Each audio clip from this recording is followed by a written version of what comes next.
بمناسبة عيد الفطر المبارك نقول لكم صحة عيدكم وكل عام وأنتم بألف خير. أتقدم إلى الشعب الجزائري وإلى الجيش الوطني الشعبي بأبرك التهاني، عيدكم مبارك وكل عام وأنتم بألف خير. نبارك لكل أفراد الجيش الوطني الشعبي والشعب الجزائري والأمة الإسلامية بمناسبة عيد الفطر المبارك. صحة عيدكم كل عام وأنتم بخير. نتمنى لكافة الشعب الجزائري عيد مبارك وكل عام وأنتم بخير. عيد مبارك للجميع. عيد سعيد بالصحة والهناء، والله يدوم الخير على بلادنا ويدوم نعمة الأمن والاستقرار. صحة عيدكم وكل عام وبلادنا بخير. عيد سعيد كل عام وأنتم بخير.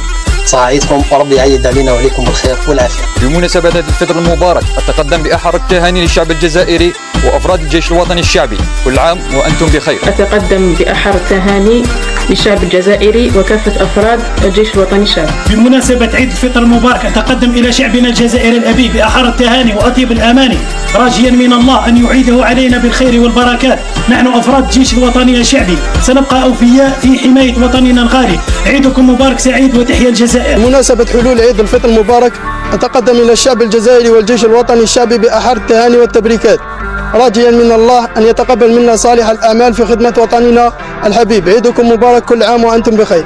عيد الفطر المبارك، نتمنى لكم عيد مبارك وكل عيد وأنتم بألف خير.